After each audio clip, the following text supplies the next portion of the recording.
Bonjour à tous, je suis avec Dany qui va nous présenter sa pièce en 1 minute. Allons-y. Bonjour, je m'appelle Dany Benedito, je fais partie de la compagnie, du Vieux Forum. C'est une compagnie qui se base à Lyon et qui est née, sur le parvis de la basilique, heu, de Fourvière à Lyon. Voilà pourquoi elle s'appelle le Vieux Forum, puisque à l'époque des Romains, ben, c'était un vieux forum. Voilà pour la petite histoire. Nous présentons un spectacle qui s'appelle Victor Hugo toujours à l'Ambigu Théâtre du 15 au 25 juillet à 15h30 avec une relâche le 19, le dimanche 19. Que vous dire de ce spectacle? On a voulu montrer un Victor Hugo sous un autre jour. Tout le monde connaît Victor Hugo, on l'a tous appris à l'école, mais qui était l'homme derrière ce monument littéraire? C'est un peu ça déjà, c'est l'un des premiers points très importants qu'on a voulu mettre en avant, montrer simplement l'homme avec ses failles, avec ses doutes, avec, l'homme amoureux, l'homme triste, tout ce qu'il a pu vivre dans sa vie. Montrer également un talent méconnu, c'est le dessin. Il a dessiné près de 4 000 dessins et quand on voit, ces dessins, on se dit: «Mais mon Dieu, pourquoi ne l'a-t-il pas mis plus en avant?» Et même si à l'époque Victor Hugo ne mettait pas en avant ses dessins parce qu'il trouvait que non, son écriture était plus importante, je fais une petite entorse à sa décision et moi je mets ses dessins en avant parce qu'ils sont absolument magnifiques et voilà donc c'est la mise en avant de ses dessins, l'homme et le troisième point très important, c'est qu'il faut que tout le monde se rende compte à quel point cet homme était avant-gardiste et que les écrits et ces combats qu'il menait, il a mené des combats humanistes très importants, il y a presque 200 ans, sont malheureusement d'actualité maintenant et ça, c'est absolument bouleversant et on met également en avant ce côté-là. Donc un spectacle d'une heure qui mêle des lettres, des poésies bien sûr, mais aussi des discours et tout ça mis en musique avec projection de ses dessins. Voilà, je crois que j'ai fait un petit peu le tour. Pourquoi avoir choisi Victor Hugo? Est-ce que vous avez un lien avec cet auteur? Est-ce que quel est... Je n'ai pas choisi Victor Hugo. Ça ne m'était jamais venu à l'esprit de faire un spectacle sur Victor Hugo. On va dire que c'est plutôt lui, le hasard et lui qui m'ont choisi. Hem, la conservatrice du musée, d'art sacré de Fourvière a eu une brillante idée il y a quelques années, c'est de faire une exposition très moderne avec des artistes graffeurs, dont, Brusque par exemple ou, Birdie Kids. Elle a convoqué comme ça presque une quinzaine de graffeurs et elle leur a demandé de peindre, de créer sur de grands, grands panneaux qu'elle avait installés dans le musée sacré de Fourvière quand même, hein, et elle leur a demandé de graffer comme ça, ce qu'ils, imaginaient sur 2 thèmes, heu, la Notre-Dame, la Vierge Marie et la ville de Lyon. Ils ont graffé, le résultat était absolument magnifique, ça s'appelait Watching You. Il y a eu presque 4 000 personnes qui sont venues voir l'exposition et elle cherchait quelqu'un et un auteur pour, dire des textes, pour illustrer ces compositions artistiques. Donc on a travaillé ensemble, je ne la connaissais pas, je l'ai rencontrée à l'époque et on a cherché qui pouvait, coller, à ce côté moderne en fait et on a beaucoup cherché et on est tombé sur Victor Hugo et c'est là que j'ai eu moi une révélation pour cet homme-là que je croyais connaître, mais non, pas du tout en fait. Donc à l'issue de cette exposition, les graffeurs ont détruit leurs œuvres, c'est toujours comme ça, c'est de l'œuvre éphémère et j'ai commencé à réfléchir. Je me suis dit: «C'est trop dommage de laisser ça en plan», donc j'ai cherché et j'ai trouvé ces dessins et voilà et le spectacle était né, en fait. Donc les dessins mis en musique, ces textes et avec beaucoup de travail, ça a donné le spectacle que vous avez maintenant. Parler de dessin, est-ce que quel est votre parcours en réalité? Est-ce que vous avez un parcours théâtral typique? Est-ce que vous avez, parce que comment êtes-vous arrivé justement à cette exposition? De la curiosité?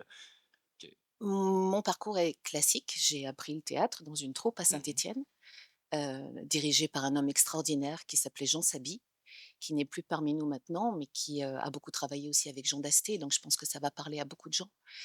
Jean Dasté, ce grand monsieur qui avait ouvert le théâtre à tout le monde en fait et pas seulement à l'élite à l'époque J'ai tout appris avec, ce monsieur Jean Saby. Il m'a vraiment tout appris. Mais mon parcours, personnel, j'ai un peu quitté le théâtre pendant quelques années. J'ai découvert la musique, donc j'ai chanté et j'ai fait de la radio et je suis venue à la voix, au métier de la voix, ce qu'on appelle, la voix off. Donc j'enregistre des voix dans les studios, je fais un peu de tout, du doublage, de la pub et cetera. Et pendant de nombreuses années, jusqu'à maintenant, je partage mon temps entre ce métier de voix off, mais aussi le théâtre, du cinéma quand ça se présente. C'est pas vraiment ce que je préfère faire, mais c'est comme ça. Et et voilà, et c'est le hasard qui m'a amenée à, dire des textes. Je ne je jouais simplement des pièces avec la troupe jusqu'à maintenant, mais être seule sur scène, c'est pareil, c'est pas un choix, c'est venu comme ça. Je ne décide pas, je n'ai pas décidé de faire un seul en scène, ça s'est juste présenté comme ça. Voilà, moi je me laisse porter par, les projets en fait, tout simplement. Là pour l'instant, je suis seule sur scène, mais prochain spectacle, peut-être que je serai avec, 10 personnes sur scène et c'est ça le spectacle vivant. C'est tous ces bonheurs-là de pouvoir faire des choses différentes avec des gens différents et des sujets différents. Comment vous sentez-vous, sur scène? Comment je me sens? Oui. Toujours, bien, toujours à ma place, en fait. C'est un endroit où, je me sens à ma place. J'adore ce contact avec le public. C'est organique, ça fait du bien. On est à la fois mort de trouille au début, bien évidemment, j'enfonce des portes ouvertes, mais mort de trouille au début et d'un coup la magie opère, le contact avec le public est absolument, c'est inexplicable et à la fin, on a juste envie, c'est que ça recommence et c'est un éternel recommencement. Je suis à ma place, que je sois avec des comédiens et où je donne la réplique ou seule. Le fait d'être seule pour la première fois sur scène, j'ai eu vraiment beaucoup d'appréhension. Je me suis dit: «Mais comment tu vas faire?» Et en fait, ça se fait naturellement aussi. Pourquoi? Parce que je ne fais que transmettre les paroles d'un immense auteur. Le travail se fait naturellement, en fait. Je ne fais que passer la parole, c'est tout. Je ne me mets pas en scène. Voilà. En fait, il faut venir voir le spectacle pour comprendre. Pourquoi avoir choisi la scène d'Avignon? Parce que depuis des années, on me dit qu'il faut que je fasse le festival d'Avignon.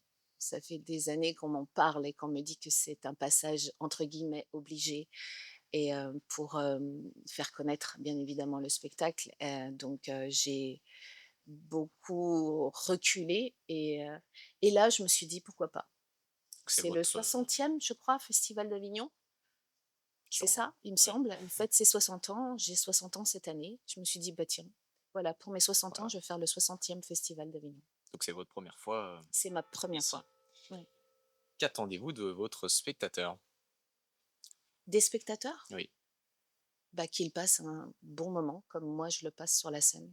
Qu'ils apprennent des choses qu'ils ne connaissaient pas sur Victor Hugo. J'aimerais leur redonner envie de lire Victor Hugo. Jusqu'à maintenant, à chaque fois que j'ai joué, c'est les retours que j'ai eus des spectateurs. C'est: «Tiens, je n'avais pas, entendu ce texte-là de cette manière-là quand je l'ai lu. J'ai compris des choses. J'ai envie de relire parce que j'ai, découvert des choses». Le fait de découvrir les dessins, c'est une autre dimension aussi. Donc, nourrir le spectateur de ça là, de cette culture, d'Hugo, je dirais, c'est simplement ça. Leur donner envie de relire et prendre conscience que cet homme-là, était mais d'un avant-gardisme incroyable. Il est encore, d'actualité. Donc je pense que c'est important. Dernier mot, pour la fin, pourquoi venir voir, votre pièce? Pour ces raisons-là, je viens de les donner parce que, parce que Victor Hugo ne vieillit pas, il est toujours là. On a besoin d'écouter ces mots, on a besoin de les lire et c'est un spectacle très immersif. Si les spectateurs ont besoin d'un spectacle où pendant 1 heure, ils se laissent porter, par la poésie des mots, par, une musique, par, des couleurs et un graphisme, onirique, parce que c'est vraiment ça, tourmenté par moments, mais très onirique. Voilà, si les gens ont besoin d'une bulle comme ça, immersive, et très personnelle, faut venir voir le spectacle. Merci beaucoup. Je vous en prie.